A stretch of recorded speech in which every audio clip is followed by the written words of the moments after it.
अस्सलाम वालेकुम। आज की वीडियो में हम करेंगे एक्सरसाइज 6D है जो mathematics book 3D 3 7th edition जो न्यू एडिशन आया है उसी एक्सरसाइज है ये, और इसका हम करेंगे क्वेश्चन नंबर 5 आज की वीडियो में। और क्वेश्चन नंबर 5 का पार्ट ए एंड बी करेंगे आज की वीडियो में। इससे जो पिछले जो क्वेश्चन है पहले करवा चुकी हूँ उसका लिंक मैं डिस्क्रिप्शन में दे दूँगी, आप वहाँ से देख लीजिएगा। और अगर अभी तक आपने हमारे चैनल सब्सक्राइब नहीं किया तो उसको सब्सक्राइब कर दीजिए और बेल आइकन को लास्ट में प्रेस कर दीजिएगा ताकि आपको न्यू आने वाली वीडियोस के बारे में पता चल सके। और जो मेरा सेकंड चैनल है जिसके बीच में मेरी कुकिंग की, क्राफ्ट्स की, रिडल्स की वीडियोस हैं उसका लिंक भी डिस्क्रिप्शन में, उसको भी सब्सक्राइब कर दीजिएगा। और जो मेरी बहन का चैनल है उसका लिंक भी डिस्क्रिप्शन में, उसको भी सब्सक्राइब कर दीजिएगा। तो स्टार्ट करते हैं। क्वेश्चन नंबर 5 हमारे पास है, find the equation of the line passing through the point. हमने इक्वेशन फाइंड आउट करनी है लाइन की जो कि गुजरी है इन पॉइंट से और वो पैरेलल है इस लाइन के। अच्छा, मैंने आपको बताया था कि जब दो लाइंस आपस में पैरेलल होती हैं, ये मैंने अपनी पिछली वीडियो में बताया था कि दो लाइन जब आपस में पैरेलल होती हैं तो क्या होता है कि उनका जो ग्रेडियंट यानी कि जो उसकी स्लोप है वो क्या होती है, इक्वल होती है। जब परपेंडिकुलर होते हैं तो स्लोप क्या होती है, उनका प्रोडक्ट इक्वल्स टू -1 होता है। ठीक है, तो इसका सोल्यूशन स्टार्ट करते हैं। मैं यहाँ पे ये लिख लेती हूँ। तो यहाँ पे सबसे पहले तो हमें क्या करना पड़ेगा कि यहाँ पे क्या लिखा हुआ है, ये लाइन जो है वो कह रहे हैं ना find the equation of line. हमने इक्वेशन फाइंड आउट करनी है इस लाइन की जो कि पैरेलल है इस लाइन के और इन पॉइंट से वो गुजर रही है। ठीक है, तो अब स्टार्ट करते हैं इसको। सबसे पहले तो ये जो गिवन लाइन है ना इसका हमें क्या फाइंड आउट करना पड़ेगा, ग्रेडियंट। फिर इसका ग्रेडियंट फाइंड आउट करके हम फिर, क्योंकि वो दोनों लाइन पैरेलल है इसका मतलब है कि इनकी स्लोप जो है वो इक्वल होगी, तो वहाँ से हम फाइंड आउट कर लेंगे इसकी इक्वेशन। तो मैं यहाँ पे लिख लेती हूँ सोल्यूशन ए पार्ट।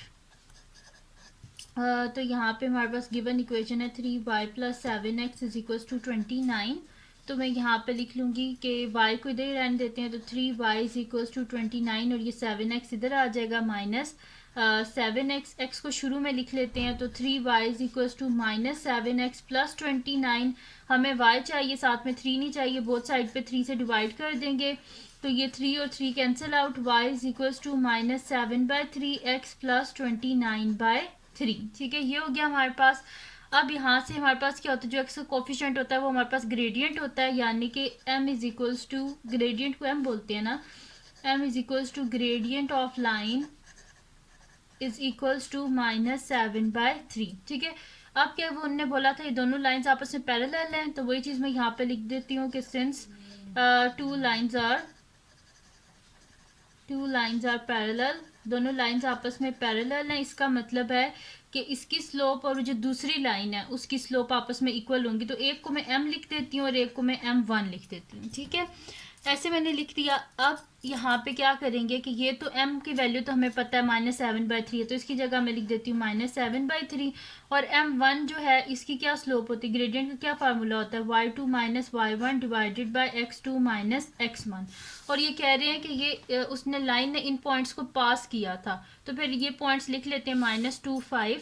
तो -2 5 लिख लिया, और दूसरे जो पॉइंट्स हैं वो हमें पता नहीं है तो उसकी जगह में एक्स वाई कर लेते कंसिडर। तो ये x1 y1, ये x2, ये y2। अब फार्मूला क्या होता है, y2 - y1, तो y क्या है यहाँ पे y है, y2 y है हमारे पास, तो y - y1 क्या है 5 डिवाइडेड बाय x2 x है, माइनस x1 क्या है -2। तो -7/3, तो -7/3 = y - 5 minus minus plus x + 2।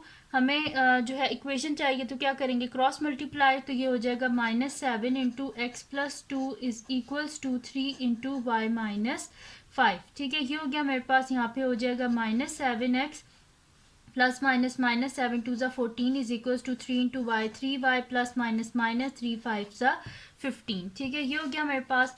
अब मैं नेक्स्ट शीट ले लेती हूँ, उस पर ये मैं आपको आगे करवा देती हूँ। तो ये मेरे पास हो जाएगा यहाँ पे कि y को हमने अलहदा करना है तो 15 को इधर ले आते हैं, तो -7x - 14 + 15 = 3y, यानी कि 3y को मैं इधर लिख लेती हूँ। 3y = -7x और 15 में से 14 को माइनस करें तो पीछे क्या बचता है 1, यानी कि ये आ गया हमारे पास इसका आंसर। यही हमने जो equation of line find out करनी थी और ये हमने फाइंड आउट कर लिया। अब करते हैं इसका नेक्स्ट पार्ट जो कि हमारे पास बी पार्ट है।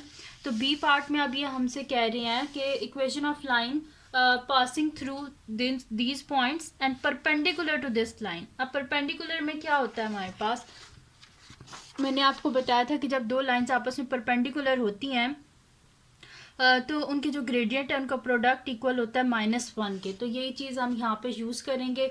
तो फिर मैं यहाँ पे लिख लेती हूँ solution B part, solution B part, ठीक है जी। अच्छा, अब यहाँ पे सबसे पहले तो यहाँ से हम y की वैल्यू को हमने फाइंड आउट करना है, ठीक है। तो मैं यहाँ पे इस इक्वेशन को लिख लेती हूँ। इक्वेशन हमारे पास है 42x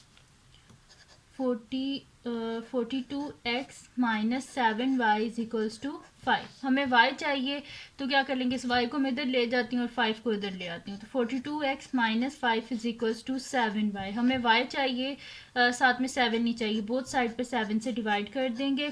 तो ये मेरे पास हो जाएगा, ये कैंसिल आउट। तो y इज इक्वल्स टू, अब इसको इस साइड पे ले जाते हैं, तो 42/7x माइनस 5/7। और 7 6 का क्या होता है 42, यानी कि y इज इक्वल्स टू मेरे पास हो जाएगा 6x माइनस 5/7, ठीक है। ये हो गया, यानी कि जो x का कोफिशिएंट होता है वो हमारे पास ग्रेडियंट होता है। तो यहाँ से ग्रेडियंट क्या आ गया 6। तो मैं लिख देती हूँ m is equals to gradient is equals to 6। Gradient आ गया हमारे पास 6, ठीक है। तो ग्रेडियंट ऑफ लाइन, ठीक है। तो ग्रेडियंट ऑफ लाइन आ गया 6 हमारे पास। अब ये दोनों लाइंस आपस में क्या है, परपेंडिकुलर हैं। तो मैं यहाँ पे लिख देती हूँ since two lines are perpendicular,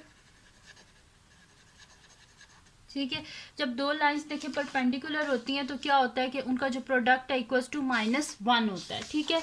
तो एक को मैं m ले लेती हूँ और एक को m1, ये m है और दूसरे को m1 ले लेती है, ठीक है। तो m into m1 is equals to -1। इन दोनों का प्रोडक्ट -1 के इक्वल है, तो मैं इधर लिख देती हूँ m1 is equals to -1/m, ठीक है। और m1 किसके इक्वल होगा, y2 minus y1 divided by x2 minus x1, और m तो हमें पता है वो 6 है, तो इज इक्वल्स टू -1/6। अब यहाँ पे क्या इन्होंने पॉइंट बताया था जिसमें से वो लाइन गुजरी थी, वो पॉइंट थे हमारे पास -1 -6। तो मैं यहाँ पे लिख देती हूँ -1 -6, और दूसरे पॉइंट्स हमें पता नहीं है, इस वजह से मैं उसकी जगह लिख लेती हूँ x1। तो ये हो गया x1 y1, ये हो गया x2 y2, ठीक है। अब हमारे पास इस फार्मूले में मैं वैल्यूज़ जो है उनको सब्सटीट्यूट कर देती हूँ। तो y2 क्या है हमारे पास, y माइनस y1 क्या है -6 डिवाइडेड बाय x2 क्या है मेरे पास x माइनस x1 क्या है -1 इज इक्वल्स टू -1/6। ये हो गया। अब नेक्स्ट शीट पे मैं इसको आगे कर लेती हूँ। तो ये मेरे पास हो जाएगा यहाँ पे माइनस माइनस प्लस, तो y plus 6 divided by x plus 1 is equals to -1/6।